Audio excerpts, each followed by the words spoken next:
হায়াতের মাঝে বরকত দাও সবাই আমিন। দিনের কথাগুলো যেভাবে হক কথা হলে কইতে পারে না, ও হক কথা হলে কইতে পারে না, এখন বেন্টামারি একমত অবলম্বন চলে দুনিয়ায়। হক কথা বলার লাগে কিছু মানুষকে যুগে যুগে আল্লাহ রব্বুল আলামিনে পাঠাইয়া দেয়, এরা শুধু হক কথা হইয়া যাইব যত আপনি পিঞ্জে দরিয়া টানকার হুমকি দামকি দরকার। আমরা হুজুরের হায়াতের লাগি দোয়া করি, আল্লাহ তাআলা যেন আরো উনার ইলম এবং আমলের মাঝে বরকত দান করুন। সে আমার এই সময়টা যত ফল দেয় আল্লাহ তাআলা তৌফিক দোকা। এবং এই বাংলাদেশও এই বিশ্ব ইসলাম আছে থাকবে, ঠিক কিনা? সবকিছু বদলাই দিতে পারে। আমিও মাইকো মাতিয়ার ভবিষ্যতে এমন একটা বিষয় হইতে পারে যে আমি জিজ্ঞাসা করি বলে তুমি খেয়ে দেবো, অত বন অত বন ফাটিয়া দিলাম 5 ভাগ। যাই হোক, এই দেশের পরিস্থিতি পাল্টাই দিতে পারে, সাগর নদী দিতে পারে, পাহাড় ভাঙ্গিয়া দুই লই দিতে পারে, মানুষের রং পাল্টাই দিতে পারে, এই দেশের প্রকৃতি পাল্টাই দিতে পারে, সবকিছু বদলে যেতে পারে, কিন্তু ইসলাম কোনদিন বদলিত না। ইসলাম আছে এবং থাকবে, ঠিক কিনা? আমরা একটা সঙ্গীতের মাধ্যমে এটা বলি।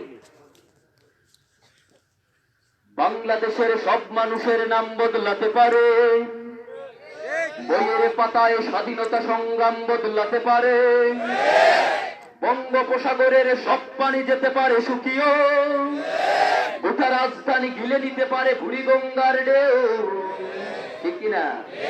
বাংলাদেশের নাম বদলাইতে পারে, গোটা রাজধানী বুড়িগঙ্গার ঢেউ ইয়া রাজধানী ডুবাই নিতে পারে, কিন্তু ইসলাম কোনদিন নাই হইতো না। ইসলাম আছে, থাকবে। বাংলাদেশের সব মানুষের নাম বদলাতে পারেন, বইয়ের পাতায় স্বাধীনতা সংগ্রাম বদলাতে পারেন, বঙ্গোপসাগরের সব পানি যেতে পারে শুকিয়ে, গোটা রাজধানী গিলে নিতে পারে বুড়িগঙ্গার ঢেউ, সুন্দরবন কেটে হতে পারে ইটের পাতার লাকড়ি, শিল্পপতিরা দৌলিয়া হয়ে খুঁজতে পারেন চাকরি, চুরগুন্ডারা পেয়ে যেতে পারে মন্ত্রীর মর্যাদা, আইনের পাকে কালো টাকা সব হয়ে যেতে পারে সাদা, বলে এই দেশ নাকি হুজুগে জাতির দেশ, দফায় দফায় ভোত্তায় এর রংঢং পরিবেশ, তাই বলে ইসলাম তো এদেশে হুজুগি হবে না শেষ। ইসলাম এ মাটির পরতে পরতে জনপথে ঘরে ঘরে, ইসলাম এ জাতির 90% মানুষের অন্তরে, ইসলাম নিয়ে কেউ চিনিমিনি খেলে এমন শক্তি নেই, আর কিছু থাক না থাক এদেশে ইসলাম থাকবেই, সবকিছু বদলে যাক এদেশে ইসলাম থাকবেই। আমার সাথে আপনারা সবাই বলুন, একটা আওয়াজ শুন, আর কিছু থাক না থাক এদেশে ইসলাম থাকবে, সবকিছু বদলে যাক এদেশে ইসলাম থাকবে, আর কিছু থাক না থাক এদেশে ইসলাম থাকবে, সবকিছু বদলে যাক এদেশে ইসলাম থাকবে। ন্যাশনাল স্টেডিয়াম হতে পারে তাজিং ডোঙ্গের সিঙ্গে, ন্যাশনাল পার্ক 12 বদলে হতে পারে কবু ফিঙ্গে, ন্যাশনাল পার্ক করা যেতে পারে কেন্দ্রীয় কারাগারকে, সেন্ট্রাল জেল হতে পারে ফ্যান্টাসি কিংডম পার্কে, আইন পাস করে মাছের আড়ত হতে পারে সংসদটাও, যখন তখন যে কোনো পক্ষে যেতে পারে জনমতটাও, নীতির অভাবে রাজনীতি সব হয়ে যেতে পারে বন্ধ, মিটে যেতে পারে রাজাকার আর মুক্তিযোদ্ধা দ্বন্দ্ব, রাষ্ট্র চাইলে সময়ের কাটা হতে পারে আগ পিছু, সম্ভাবনার স্বদেশে আমার হতে পারে সবকিছু, শুধু ইসলাম রবে কি চির উন্নত, কখনো হবে না নিচু, কখনো হবে না নিচু। ইসলাম এ মাটির পরতে পরতে জনপদে ঘরে ঘরে, ইসলাম এ জাতির 90% মানুষের অন্তরে, ইসলাম নিয়ে কেউ চিনিমিনি খেলে এমন শক্তি নেই, আর কিছু থাক না থাক এদেশে ইসলামই থাকবে, সবকিছু বদলে যাক এদেশে ইসলাম থাকবে, আর কিছু থাক না থাক এদেশে ইসলাম থাকবে, সবকিছু বদলে যাক এদেশে ইসলাম থাকবে। থাকবে। আওয়ামী লীগের নেতা কর্মীরা বিএনপি হতে পারে, অবাক হব না বিএনপি যদি নৌকায় সিল মারে, রাজপথ থেকে মুছে যেতে পারে গণতন্ত্রের দাবি, শোষকের হাতে চলে যেতে পারে ক্ষমতার তালা চাবি, স্বার্থের হাত নাড়তেও পারে আইনের কলকাঠি, আবার রক্তে লাল হতে পারে আমার দেশের মাটি। সাইদের সাথে হতে পারে ফের বীর জাফরের সন্ধি, বিদ্রোহী কবি হতে পারে ফের লৌহ কপাটে বন্দি। এই বীরদের মাটি বীরদের কাটি শহীদের বাংলায়, জনতার ভোটে কিবা বুট লুটে যাই যাক ক্ষমতায়। দেশে না বুট হয়ে যাবে যদি ইসলাম ভুলে যায়, ইসলাম ভুলে যায়। ইসলাম এ মাটির পরতে পরতে জনপদে ঘরে ঘরে, ইসলাম এ জাতির 90% মানুষের অন্তরে।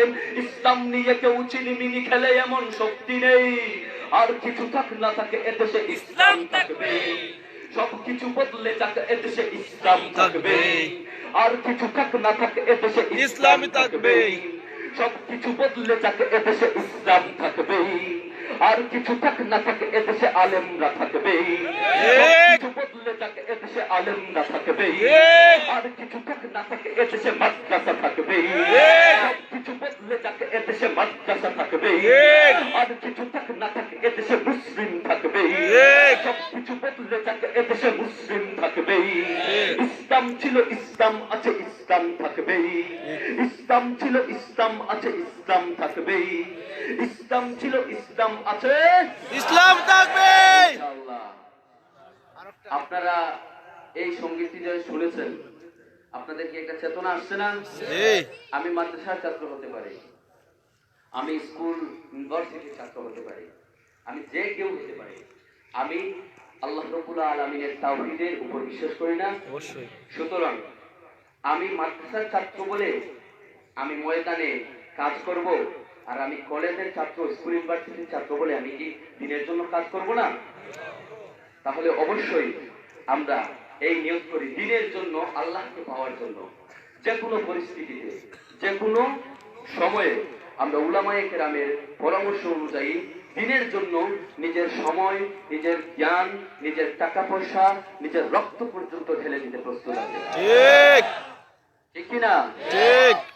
লৌহ কপাট যতই বাধু কাঙ্গার হয়ে চলবে, আর বিশ্ব মানব তাওহীদি গান মুখে মুখে সবে তুলবে। প্রাচীর হয়ে দাঁড়িয়ে রবে দিন ইমানের হুঙ্কার, তাই মুহাম্মদের উম্মত সবে এক হওয়া আজ দরকার। যদি ফের ইমানের ডাক আসে ওই পৃথিবীর কোন প্রান্তে, তবে আবার নতুন শাপলা হবে রক্তের নদী ঢালতে। দেখেছে মুমিন ইতিহাস তারা জানতো, তোর তুচ্ছ বুলেট বোমার ভয়ে হবে না তারা আক্রান্ত। হতে পারি সারি সারি তবু ইমান হবে না ধ্বংস, মুরা আলী হায়দার উমর খালিদ উসমানেরই বংশ। রাসূলের পথে লড়তে গেলেই ইমানের আছে যন্ত্র, তোরা হুঁশিয়ার হয়ে যুদ্ধে নামিস কালিমা মুদের মন্ত্র।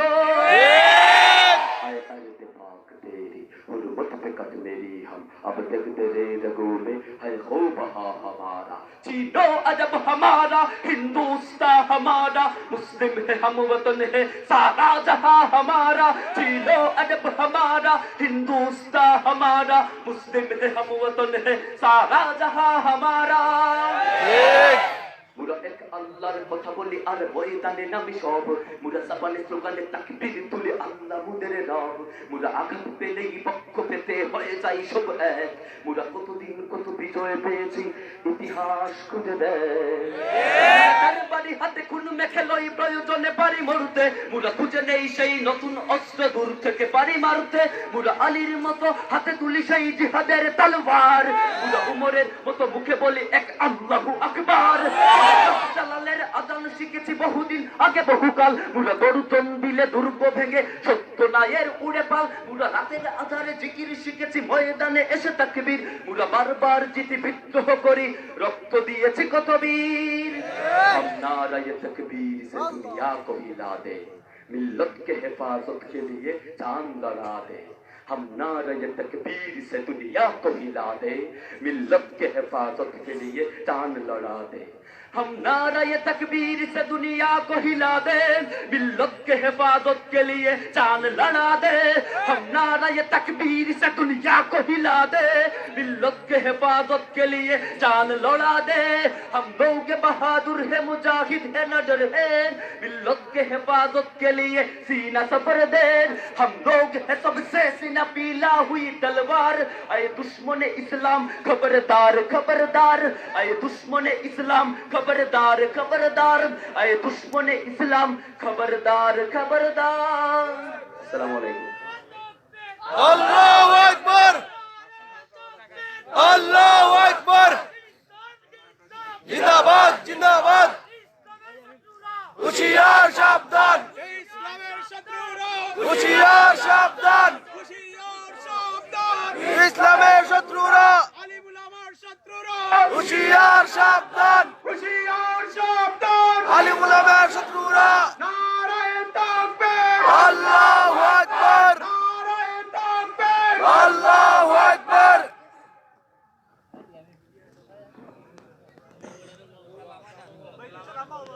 সম্মানিত উপস্থিতি,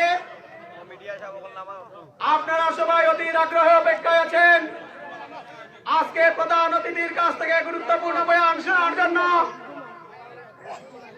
উত্তর গণেশপুর ইসলামী যুব সংঘ কর্তৃক আয়োজিত আজকের ইসলামী ওয়াজ মাহফিলের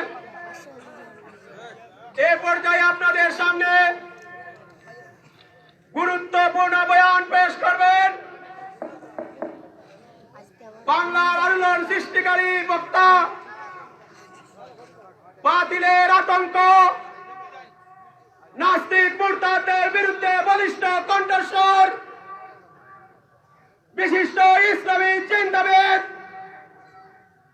আপনার আমার প্রিয় পরিচিত মুখ হযরত মাওলানা রফিকুল ইসলাম মাদানী, হযরত মাওলানা রফিকুল ইসলাম মাদানী।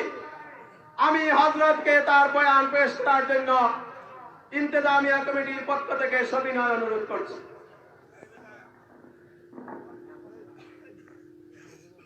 السلام عليكم ورحمة الله وبركاته. وعليكم السلام ورحمة الله وبركاته. الحمد لله الحمد لوليه والصلاة والسلام على من لا نبي بعده، والوزن والرزم والعزم بالجزم، لا جلد بلد ولد جز ورزو عزم له. ثم نشهد أن لا إله إلا الله وحده لا شريك له، لا ضد له ولا ند له ولا مثل له ولا مثال له. ونشهد أن لا إله إلا الله وحده لا شريك له. ونشهد أن سيدنا وسندنا وحبيبنا وحبيب ربنا وطبيبنا وطبيب قلوبنا ومولانا وأولانا محمدا عبده ورسوله، أرسله إلى كافة للناس بشيرا ونذيرا وداعيا إلى الله بإذنه وسراجا وقمرا منيرا. أما بعد، فقد قال الله تبارك وتعالى في كلامه المجيد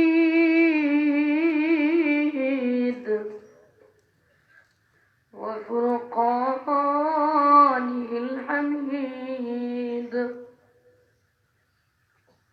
أعوذ بالله من الشيطان الرجيم.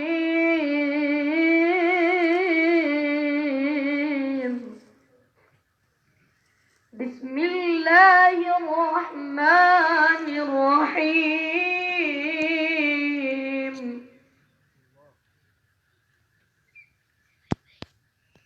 ألف لام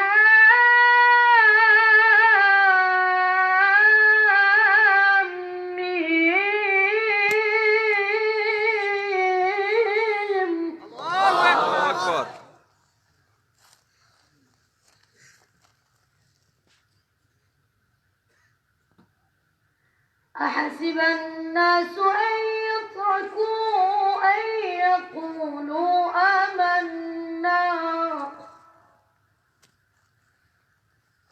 أن يقولوا آمنا وهم لا يفتنون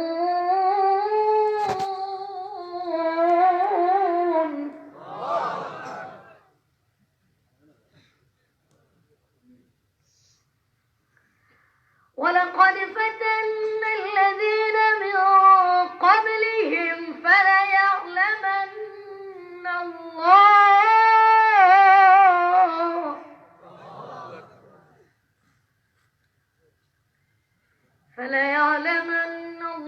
الله الذين صدقوا وليعلمن الكاذبين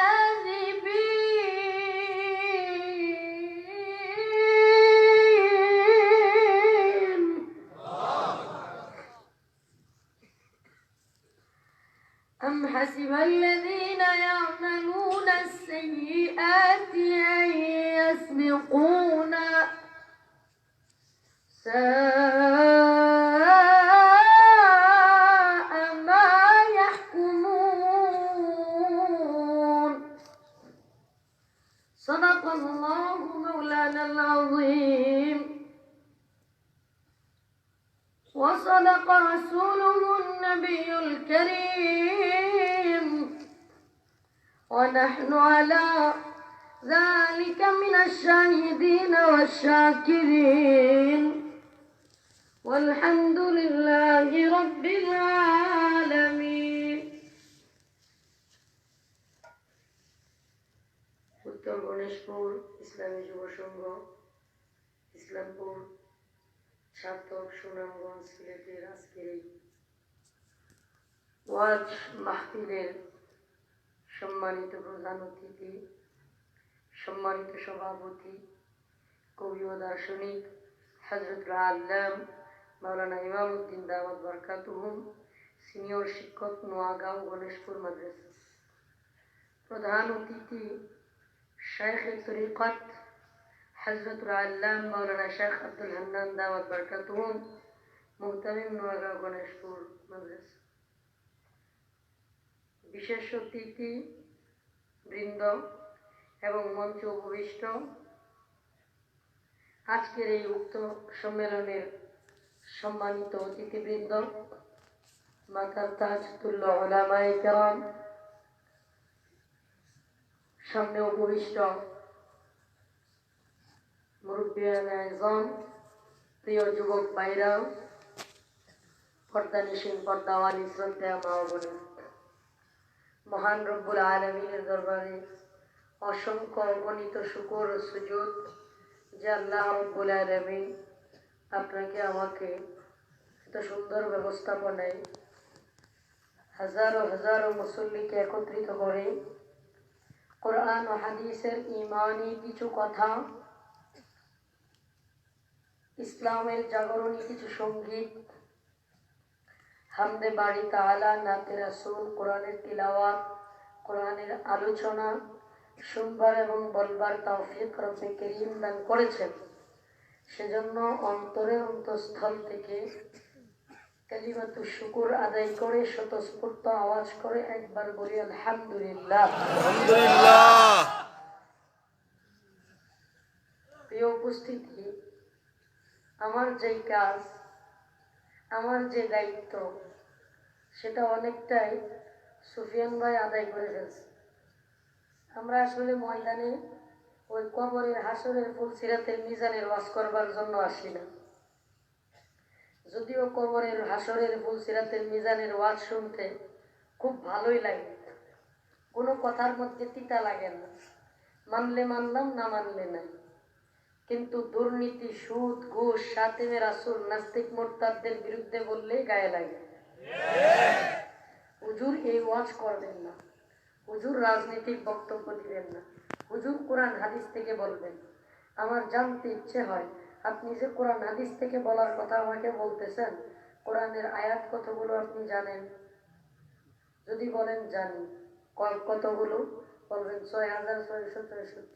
আমি বলবো সবগুলো আয়াত আপনার মুখস্থ আছে? বলবেন না।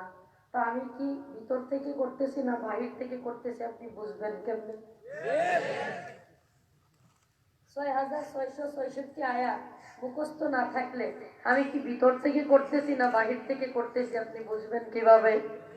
আপনি যদি আমাকে বলেন হুজুর কোরআনের বাহির থেকে কথা বলবেন না, কোরআনের ভিতর থেকে বলবেন, আমি বলবো আপনি আমার কাছে পরীক্ষা দেন আগে।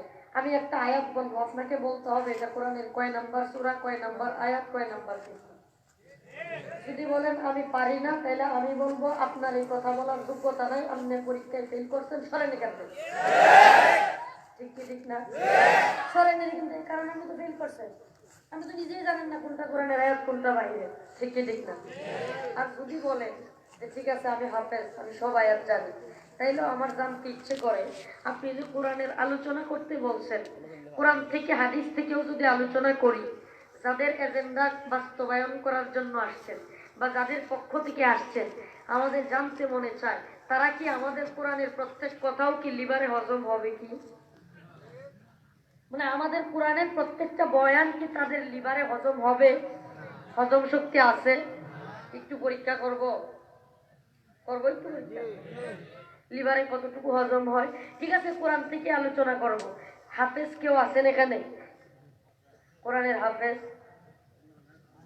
লজ্জা, হাত তুলেন। আছেন? হাত তুলেন না। কোরআন মুখস্থ করছে, এটা তো গর্বের বিষয়। ঠিক কি ঠিক না? হাফেজ সাহেবরা হাত তুলেন। এতগুলো মানুষ, হাফেজ কম, হাত নামান। এটার দ্বারা কি প্রমাণ হয়? আমি খারাপ বলবো না, ভালোই বলবো।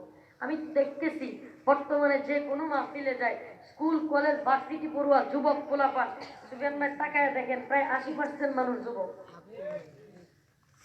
আরে তোমরা যত বেশি বাধাগ্রস্ত করো ময়দানে, তত বেশি যে ছেলেটা কিছুদিন আগে টিকটক ভিডিও করতো, লম্বা লম্বা চুল রাখতো, এই ডিজে গান শুনতো, উল্টা পাল্টা চলতো এলাকার মধ্যে, সেই ছেলেটা আজকে কোনো একটা ছেলে হয়তো মামুনুল হক সাহেবের ওয়াজ শুনছে, আরেকটা ছেলে হয়তো ডক্টর মিজানুর রহমান আজহারির ওয়াজ শুনছে, আরেকটা ছেলে হয়তো এনায়েতুল্লাহ আব্বাসী সাহেবের ওয়াজ শুনছে, আরেকটা ছেলে হয়তো মুফতি ফয়জুল করিম সাহেবের ওয়াজ শুনছে, আরেকটা ছেলে হয়তো হাসান জামিল সাহেবের বয়ান শুনছে।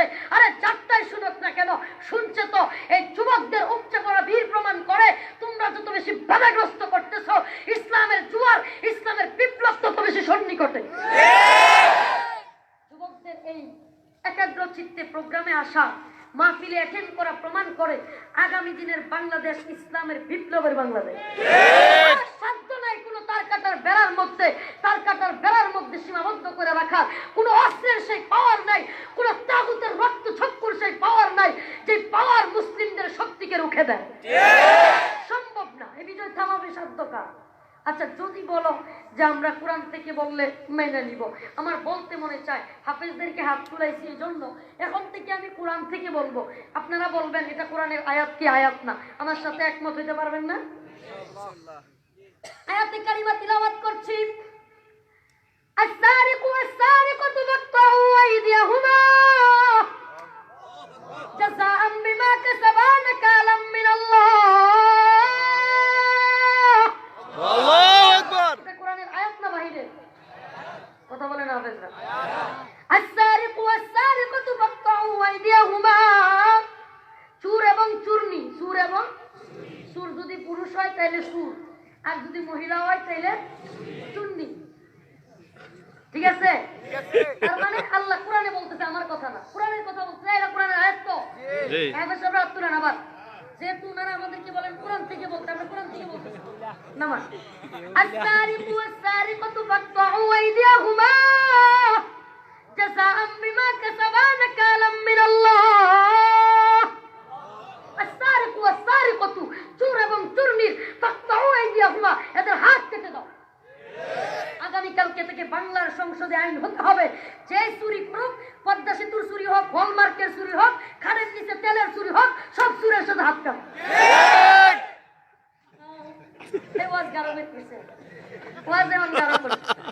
লিভারে হজম হইব? তাহলে আমরা যাবো কই? নাহলে তোমরা এটা বলো যে হুজুর কোরআনের এই আয়াতগুলোর কথা বলেন,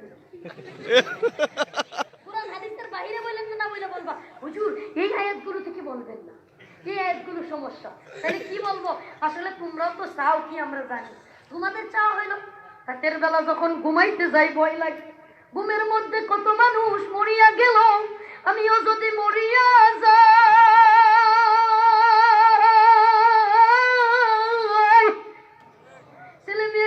দিয়া কাইটা জামা কাপড় গুলো বাহির করবে, কবরে রাখা যাবে না।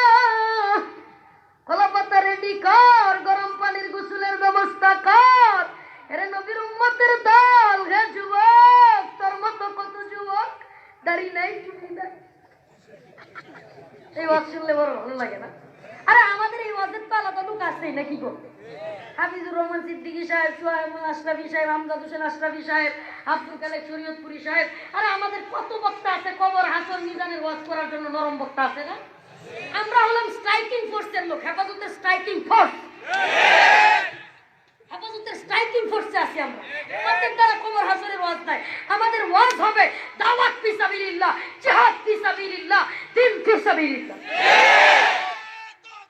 আল্লাহু আকবার, আল্লাহু আকবার, সাবিলুল্লাহ, সাবিলুল্লাহ, আল জিহাদ, আল জিহাদ, সাবিলুল্লাহ, সাবিলুল্লাহ, আল্লাহু আকবার। আমাদের ওয়াজ যদি শুনতে ভালো লাগে টিকটাক চুপ মারে বসে থাকবেন, আর যদি ভালো না লাগে আর একটু আড়ালে গিয়া মাইকের শব্দ জেনে না যায় ওখানে গিয়ে বসে থাকবেন। তাও বিরোধিতা করেন না। কেন? আপনাদের বিরোধিতায় আমাদের কোনো কিছু যায় আসে না। আমাদের ভালোবাসা একে অপরের প্রতি, এটা কার জন্য? আমরা কথা বলি কার জন্য? জুড়ে বলেন। এরা সামনে বলে আসসালামু আলাইকুম হুজুর, আমরাও আপনাদের ওয়াজ শুনি ভালোই। আড়ালে বলে এই বক্তা ছাড়া কি আর দেশে বক্তা নাই? এরা মনে হয় আমরা কিছুই জানি, এরা মনে করে আমরা কিছুই বুঝি না। আপনাদেরকে বলবো ভাই, একবারে মাথায় হাত বুলাই দিন, আপনারা আমাদেরই ভাই। আচ্ছা, পুলিশ, র্যাব বা নেতারা কি মায়ানমারের নাকি? এরা কি রোহিঙ্গা? এরাও তো মানুষ, এরাও তো বাংলাদেশের নাগরিক নাকি? আচ্ছা, আমাদের সমাজে আমাদের ভাই ব্রাদার কি পুলিশ নাই, র্যাব নাই, বিডিআর নাই, আর্মি নাই, নেতা নাই, আওয়ামী লীগ নাই, বিএনপি নাই? তাহলে এরা তো বাহিরের কেউ না। আরে তোমরা আমাদেরকে শত্রু মনে করো কেন? আরে ভাই, সাথে রাসূলদের বিরুদ্ধে আমাদেরকে হুঙ্কার দিতেই হবে। কিছু আবার যুক্তি দেয়, কয় আমি মাঝে মাঝে দেখা হয়তো বিভিন্ন জায়গায় নেতা বা বিভিন্ন প্রশাসনের ঊর্ধ্বতন কর্মকর্তা, এক এনএসআই এর ঊর্ধ্বতন লোক বলতেছে, হুজুর এত গরম বক্তব্য দেওয়ার কি দরকার? আপনারা নরম ভাষায় বুঝাবেন, ইসলাম তো শান্তির দিন। আমি কই অশান্তিটা করলাম কই? আমরা অশান্তিটা তো বাধা দিয়ে আমরা না করি। আমরা ময়দানে জুড়ে তৈরি আসতে কই, মানুষ তো ভালোই লাগে নাকি? আপনারা হেরা যুক্তি দেয় হুজুর, আমরা একটু হাসতে বলতে পারেন না, এত জোরে বক্তব্য দেওয়ার কি দরকার? এই জন্য তো আপনাদের নামে মামলা হয়, লিস্ট হয়। আমি বলি, নেতা ও প্রশাসনের কর্মকর্তা সাহেব, ইন্ডিয়াতে জাকির নায়েককে মনে হয় বিশাল জুড়ে মামুনুল হক সাহেবের মতো বলছিল এই ছাত্রলীগ নিষিদ্ধ করে দেওয়া হোক, এটা বলছিল, এভাবে বক্তব্য দিছিল। মামুনুল হক সাহেবের মতো একবার হুঙ্কার দিছিল জাকির নায়েক সাহেব। তো জাকির নায়েকের পিস টিভি বন্ধ কেন? জাকির নায়েক ইন্ডিয়াতে নাই কেন? বলেন আপনি কোন যুক্তিতে? হ্যাঁ, এরা আসলে জাতীয় মাথার তালে ঠিক, এরা সব বুঝে, বুঝে না বোঝার বান করে। আরে আসতে বলেন আর দূরে বলেন, এটা কোনো ম্যাটার না, এটা কোনো সমস্যাই না। আমার বিশ্বাস হয় আপনাদের ছাত্র না, থানার নাম কি? ছাত্র। মনে করেন ছাত্র থানার সামনে আপনার সাথে এক লোকের ঝগড়া লাগছে, এখন আপনি মামলা করবার চাইতেছেন। তো যে আপনারা মারছে, যার দোষ বেশি, সেও মামলা করতে গেছে। তো থানার সামনে অনেক লোকের সাথে সামনে দেখা হয়েছে। তো আপনি দেখলেন যে ও আপনার নামে আগে মামলা করতে গেছে, অথচ সে আপনারা মারছে, হয় না এমন? আপনি ওরা দিকে রাগ করছে, বলেন এই কুকুরের বাচ্চা তুই এনে গেলে বললেন, তো কি কষ্ট পাবে কি পাবে না?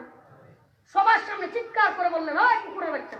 তো কুকুরের বাচ্চা তো সুন্দর করে কয় না, যখন রাগ উঠে আর একটু আগে এখন ওটা এবার বলতে চাচ্ছি না, কুত্তার বাচ্চা কয় তো। কিন্তু এইভাবেও যদি গালি দেয়, সে মানুষের সামনে গালি দিতে কষ্ট পাবে না? পাবে না। কিন্তু কানাকানি গিয়া বললেন জুড়ে না, কারো শোনায় না, একটু কানের মধ্যে গিয়া জন্মের ঠিক নাই। আগে তো কুকুরের বাচ্চা কেমনে কইতেন, বিশাল দূরে চিৎকার করে মানুষকে শোনায়, সে কষ্ট পাইছে কি পায় না আগে? এখন কানে কানে গিয়ে তোর জন্মের ঠিক নেই। আগের চাইতে কষ্ট কি এখন কম পাইল না বেশি? কথা বলেন তো। তার মানে আস্তে আর জোরে ম্যাটার না, আস্তে আর জোরে কথা বলা এটা মূল কাহিনী। জোরে বলেন আর আস্তে বললেন আমাদের বিরুদ্ধে বললেন, চুরি তো এটা জুড়ে বলেন আর আসতে বলেন। আরে যদি এটাই না হবে, ডক্টর জাকির নায়ক ইন্ডিয়া থাকতে হবে কেন? ডক্টর জাকির নায়কের পৃথিবী বন্ধ হবে কেন? ডক্টর জাকির নায়ক মালয়েশিয়ায় থাকে, সেখান থেকেও তাকে বিতাড়িত করবার ষড়যন্ত্র চলবে কেন? আরে মুসলমান, বুঝতে হবে ইন্ডিয়ান তাগুত সরকার যখন নরেন্দ্র মোদী গুজরাটের সেই কসাই এবং অমিত শাহরা যখন দেখলো ইন্ডিয়াতে জাকির নায়ক পৃথিবীতে বক্তব্য দিয়া ইংলিশে, আরবিতে, উর্দু, ফার্সি, হিন্দিতে, বাংলাতে বিভিন্ন ভাষায় বক্তব্য দিয়া কোরআন হাদিসের রেফারেন্স দিয়া দলিল দিয়া হিন্দু, খ্রিস্টান, বৌদ্ধ, ইহুদি, নাসারা সকল ধর্মের লোকদেরকে ইসলামের প্রতি দাওয়াত দিয়া মুসলমান বানিয়ে ফেলতেছে। একে একে মানুষ ইসলামের দিকে আসতেছে। ওরা চিন্তা করলো আগামী 20 বছর যদি জাকির নায়ক এমনি দাওয়াত দিতে থাকে তাহলে টর্চ লাইট দিয়ে খুঁজ যাও একটা হিন্দু ইন্ডিয়াতে বলবে। বুঝলাম, তাইলে জাকির নায়ককে জোরে জোরে বক্তব্য দিত মামুনুল হক সাহেবের মতো। হ্যাঁ, নবীর দুশ্মনের কোনো রাষ্ট্রীয় পরিচয় নাই, নবীর দুশ্মনের কোনো গোত্রীয় পরিচয় নাই, নবীর দুশ্মনের একটাই পরিচয়, ওরা আমাদের আল্লাহর দুশ্মন, নবীর দুশ্মন ও বিশ্ব মানবতার দুশ্মন। মামুনুল সাহেবের মতো কইলাম আমি, কিন্তু মামুনুল হক সাহেবের এই বক্তব্য জাকির নায়ক জীবনে দিছে কোনোদিন? হ্যাঁ, তাহলে জাকির নায়কের প্রবলেম কোথায়? আপনি যা যুক্তি দেন, যুক্তিবাদী হয়েছেন আপনি, কোন যুক্তি বুঝেন? মনে করেন আমরা কিছুই বুঝি না। আরে শুনেন আল্লাহ কোরআন কি বলে? আমরা তো মান তাওয়াদু লিল্লাহ রাফাআল্লাহ ওয়াজু জানি, মান তাওয়াদু লিল্লাহ রাফাআল্লাহ, এই ওয়াজু যেমন জানি, উযিনা লিল্লাযিনা ইয়াকাতালুনা বিআন্নাহুম যুলিমু, এই ওয়াজু জানি। মান তাওয়াদু লিল্লাহ রাফাআল্লাহ কোন পর্যন্ত? সেই পর্যন্ত ক্যান্সার না হয় রোগীর যে পর্যন্ত ক্যান্সার না হয়। কিন্তু রোগীর মাথায় যদি ইসলাম বিরোধী ক্যান্সার হয়, কথা বলেন না, রোগীর মাথায় যদি নাস্তিকতার ক্যান্সার ঢুকে, রোগীর মাথায় যদি নবীর গালি দেওয়ার ক্যান্সার হয়, ইসলামের বিরুদ্ধে মসজিদে আঘাত করে, পার্কের সৌন্দর্য বর্ধনের নামে আইবি রহমান নামে এক মহিলা নারায়ণগঞ্জে মসজিদের জায়গা দখল কইরা পার্ক বানাইতে চায়, কথা বলেন না। আরে কিসের নাউজুবিল্লাহ, এখন বলবে হুজুর এগুলো কি বলেন আপনারা দলীয়। আচ্ছা বলেন তো, এতক্ষণ পর্যন্ত কথা বলছি, একটা কথা রাষ্ট্রবিরোধী বলছি? হ্যাঁ, দেশদ্রোহী বলছি? বলছি? আপনারা যারা বলেন আমাদেরকে যে হুজুর রাষ্ট্র বিরোধী বলবেন না, দেশের বিরুদ্ধে বলবেন না, সংবিধান বিরোধী বলবেন না, আসেন বসেন তো আমাদের মাহফিলে আসবেন, বসবেন, এ টু জেড শুরু থেকে শেষ পর্যন্ত বক্তব্য শুনবেন, পারলে একটা কথা কোট কইরা যাওয়ার সময় বলবেন তো। চ্যালেঞ্জ করলাম আপনাদের, একটা কথা, কোন একটা কথা যদি কোরআন হাদিসের দলিলের বাইরে অথবা যুক্তির বাইরে যায়, চ্যালেঞ্জ করলাম এ টু জেড কথা কোট করবেন, শুরু থেকে শেষ পর্যন্ত বয়ান শুনে একটা কথা কোট করে আমাদেরকে ধরায় দেন যে হুজুর এই কথাটা ইসলামের বিরুদ্ধে, এই কথাটা কোরআন হাদিসের বিরুদ্ধে। পারবেন না, তাহলে কেন এত ঝামেলা? কোরআনের কথা বলতাম, একটু আগে তো এক আয়াত করছি, আর একটু সামনে যদি যাই, الزانية والزاني فاجلدوا كل واحد منهما 100 جلدة। এবার কি? الزانية والزاني, ব্যভিচারী পুরুষ এবং ব্যভিচারী মহিলা জিনা করে। বাংলাদেশে তো এখন দর্শনের শাস্তি, কিন্তু জিনা শাস্তি। জিনা হলে সমস্যা নেই, স্বামী মানে বিবাহ বহির্ভূত সম্পর্ক গার্লফ্রেন্ড বয়ফ্রেন্ডে মিলে যদি নিজেদের সম্মতিক্রমে করে ফেলে, এটা আমাদের দেশে তেমন কোনো সমস্যা না। নাউজুবিল্লাহ বলে। আসলে কি তাই নাকি ইসলাম বলে, শরিয়া বলে, কোরআন সুন্নাহ বলে বৈধ বিবাহের আগ মুহূর্তে, বিবাহের আগে ইচ্ছায় করুক অনিচ্ছায় করুক, নিজেদের দুইজনের স্ব ইচ্ছায় অথবা অনিচ্ছায় যেভাবেই করুক, ব্যভিচারিণী পুরুষ এবং মহিলা তাদের শাস্তি কি? যদি বিবাহের আগে করে তাইলে 100 জলদা, 100 বেত্রাঘাত, আর যদি বিয়ের পরে করে তাইলে কি করতে হবে?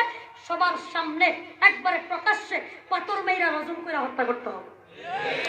এখন বলবো যে এটা তো কোরআনের আয়াতই বলছি, কোরআনের আয়াত না, তাহলে আগামীকালকে থেকে আমরা সংসদে আইন চাই কি এই দেশে জিনাকুর, ব্যভিচারী পুরুষ এবং মহিলা দুইটারই প্রকাশ্য দিবালোকে পাথর মেয়েরা রজম করে হত্যা করতে হবে।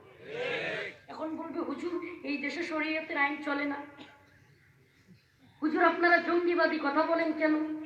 তাহলে আমাদেরও জানতে মন চায়, আমরা বললেই জঙ্গি, তোমরা গার্মট কায়দনের কথা বললেও সঙ্গী, কাহিনী কি?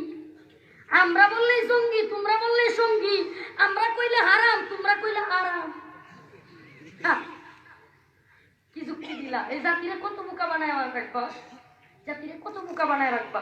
জাতি এতটাই বোকা না, জাতি সজাগ হচ্ছে, সজাগ দৃষ্টি রাখতেছে। আরে আজকে যে বা যারা আমাদেরকে বুদ্ধি দিতে আসে তাদেরকে যদি প্রশ্ন করি, আরে আপনাকে যদি আমি প্রশ্ন করি, আপনি একটু বিবেকের কাঠ করায় দাঁড় করায় দেখেন তো বর্তমান বাংলাদেশের সমাজের কি পরিমাণ অসঙ্গতি, কোরআন সুন্নাহর বিরুদ্ধে কি পরিমাণ অসঙ্গতি আজকে আপনি চিন্তাও করতে পারবেন না। ধানমন্ডি কলাবাগানে পার্কের সৌন্দর্য বর্ধনের নামে মসজিদ ভেঙে দেওয়া হয়েছে। আইবি রহমান নামের নারায়ণগঞ্জের এক মহিলা মেয়র নারায়ণগঞ্জে পার্কের সৌন্দর্যের নামে, ফ্লাইওভারের নামে মসজিদ ভেঙে দিতে চায়, মসজিদের জায়গা দখল করতে চায়। আমরা হুঁশিয়ারি দিয়ে বলি, সাবধান করে দেয়, তোমরা যা করছো করছো মানতেছি, তোমরা তাহাজ্জুদের সময় নির্বাচন করলা নাকি দিনের বেলায় করলা আমরা এত দেখি নাই, সবকিছু মাইনা নিছি, কিন্তু মসজিদে যদি হাত দাও আইবি রহমানের হাত নাকি কোনো এমপি মন্ত্রীর হাত দেখবার টাইম নাই। মসজিদে যাই হাত দিবে ওই হাত ভেঙে দেওয়া হবে। আল্লাহু আকবার, আল্লাহু আকবার, জিন্দাবাদ জিন্দাবাদ, হুঁশিয়ার সাবধান, ইসলামের শত্রুরা, আল জিহাদ আল জিহাদ, সাবিলুনা সাবিলুনা, আল জিহাদ আল জিহাদ, আল্লাহু আকবার। জিহাদের কথা বললে কথিত আমাদের দেশে কিছু মৌলবী আছে, জিহাদের কথা বললে কথিত কিছু মৌলবী কয় যে জিহাদের অবস্থা এখন নাই, জিহাদের পরিবেশ নাই, জিহাদের কতগুলো শর্ত আছে। আমার জানতে মনে চায় জিহাদের করতে শর্ত আছে, বয়ান করার কি শর্ত আছে? তাহলে বয়ান করলে আপনাদের গায়ে চুলকায় কে? আপনি আমার মৌলবী কোন দিলে? আপনি যত বড় পীর হতে পারেন, রাসূল সুস্পষ্ট 27টা যুদ্ধের ময়দানে সশরীর অবস্থান নিয়েছেন। আরে আমার ভাই সুফিয়ান ভাইয়ের কথা বলে আমি এটাই বুঝাইতে চাইলাম যে আমরা তো আসলে মাঠে ময়দানে এত ওয়াজ করতে আসি না, আদ-দীনু আন-নাসিহা, এমন কিছু নসিহত করতে আসি। এদেশের জাতির ঘুমন্ত বীরগুলোকে, ঘুমন্ত যুবকদের ঈমানি জজ্বাগুলোকে একটু জাগায় দিতে আসি। কবরের হাসরের ফুলসিরাতের মিজানের ওয়াজ করার লোক নাই, পর্দার ওয়াজ করবে মুরিদিরা, বিয়ের আগে আমরা পর্দার ওয়াজ করলে খাই বলবো। হ্যাঁ, এই জন্য আমরা এইদিকে যাই না। আমাদের কাজ, আমি আগেও বলছি এখনো বলতেছি, আমরা হেফাজতের পক্ষ থেকে স্ট্রাইকিং ফোর্স আছে। কি ফোর্স? প্রশাসনিক ডিপার্টমেন্ট, আমাদেরও একটা প্রশাসনিক ডিপার্টমেন্ট আছে। আল্লামা Mamunul Haque Saheb striking force, Junaid Al Habib Saheb striking force, Mahmudul Hasan গুনবি striking force, Rafiqul Islam Madani striking force, তবে স্ট্রাইকিং ফোর্স আছে। আমাদের ওয়াশরুম থেকে আসলে নারায়ে তাকবীর দেওয়ার জন্য কোমর এখানে সবাই দিচ্ছে। হ্যাঁ, আমগর ওয়াশরুম তে এসে যদি কেউ মনে করে যে আমি কান্দবো, তাইলে ওই বোন আমরা কান্দার ওয়াজ পারি, মসজিদে যাই, আমার জুমার মসজিদে যাই, কান্দার ওয়াজ পারি। আমি এখন কণ্ঠ দিয়ে ওয়াজ করলে 1 ঘন্টা যাবত এদিক সেদিক তাকাই কেন না, কান্দা বাদ হয়ে যায়। কিন্তু আমাদের এই দায়িত্ব না। কেন এই দায়িত্ব নেই নাই? এই দায়িত্ব এর জন্য নেই নাই, আরে এই দায়িত্বের জন্য তো লোকের অভাব নাই, কিন্তু ময়দানে সত্য কথাগুলো, কোরআনের কথাগুলো, হক কথাগুলো বলতে ওয়ালা লোকের বড় অভাব। বলতেছে না তো কেউ, বলতেছে না তো কেউ, বলা দরকার কি দরকার না? জুড়ে বলেন।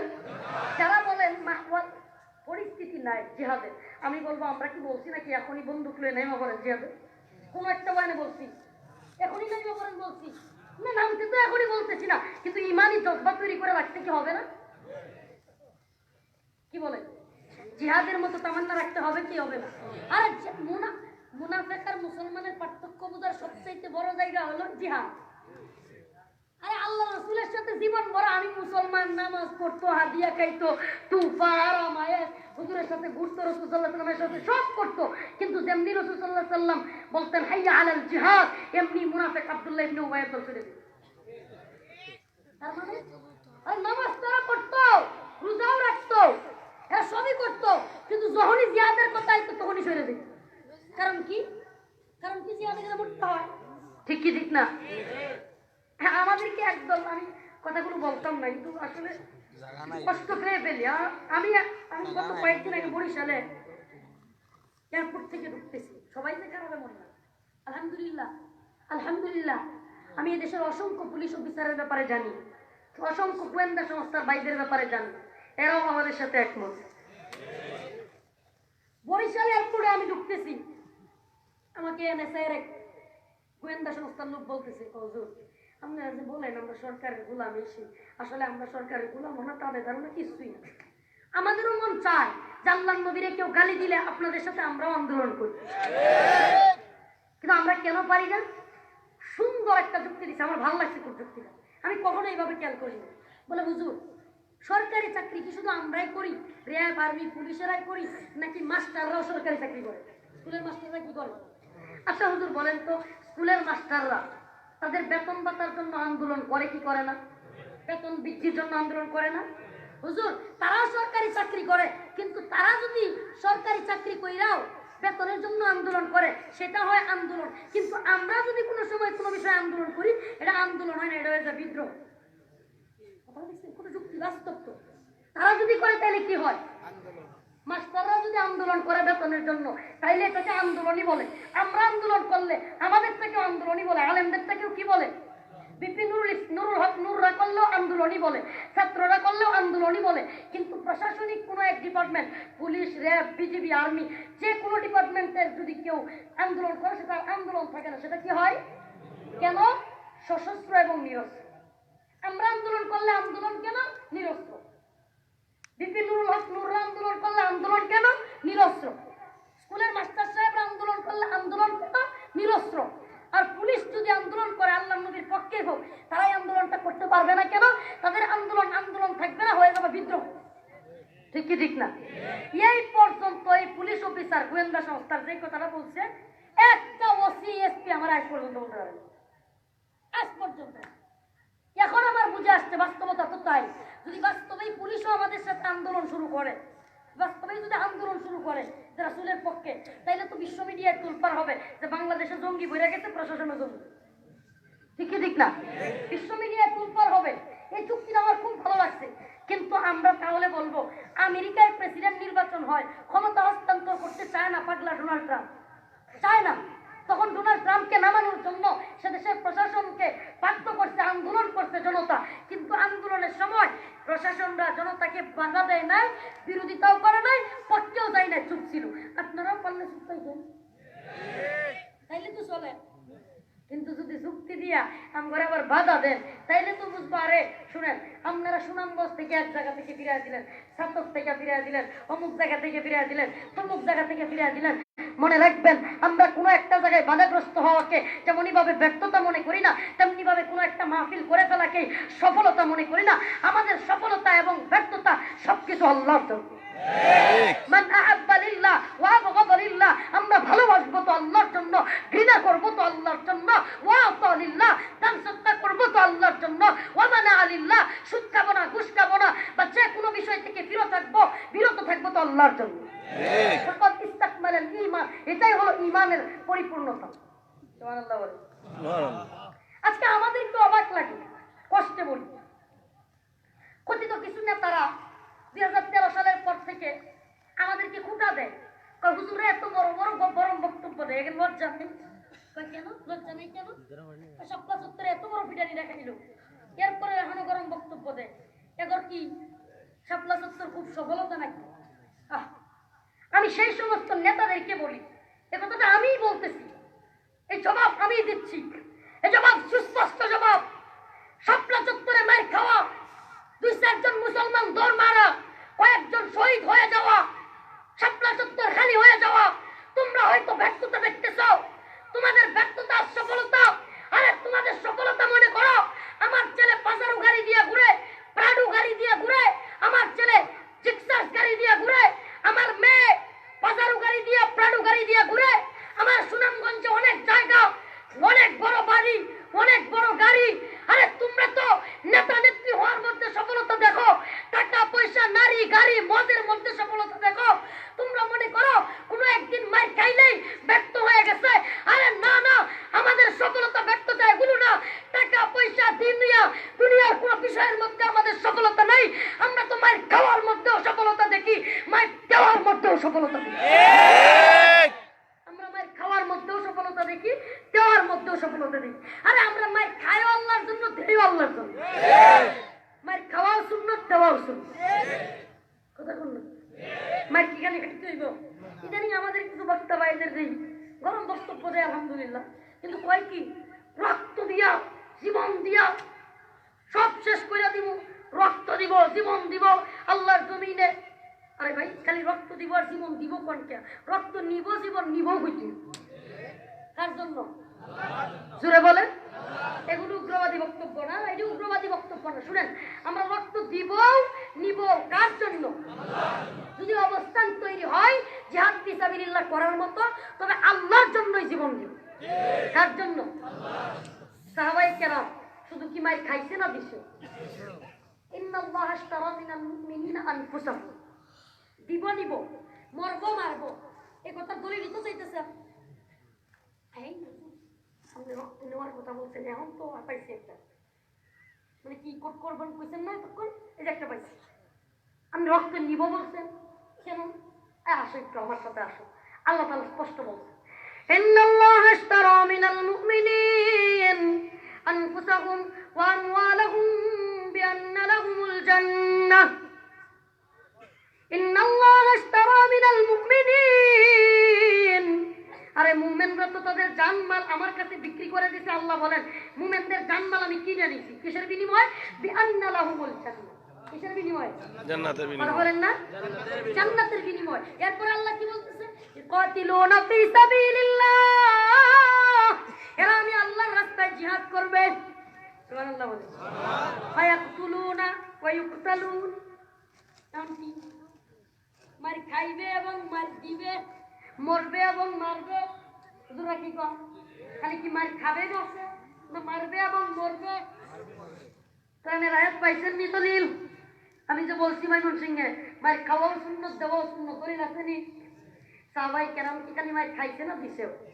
হযরত আলী রাদিয়াল্লাহু আনহু এক কাফেরকে দৌড়ে নিচ্ছেন, ধরেও ফেলছেন, কতল করবেন।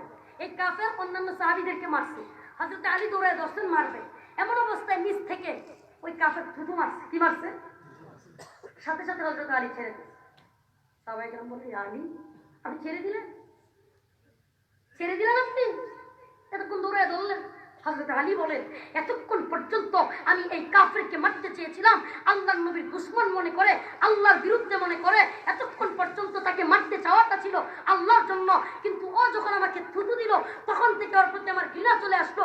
এখন যদি আমি ওকে কতল করি, হত্যা করি, তবে আমার নিজস্ব ব্যক্তিগত ঘৃণার কারণে হয়ে যাবে, আল্লাহর জন্য হবে না, এই জন্য ছেড়ে দিল। তাইলে কি বোঝা গেল? আমাদের মায়ের খাওয়াও কার জন্য? আমার কথা না, রাসূলের হাদিস। মান আহাব্বা লিল্লাহ ওয়া আবগাদা লিল্লাহ, আমাদের ভালোবাসা হবে কার জন্য? হযরত নূহ আলাইহিস সালাম ছেলে কেনান আল্লাহর বিরুদ্ধে গেছে। কেনানকে আল্লাহর দইরা আল্লাহর ছেড়ে দিয়েছে।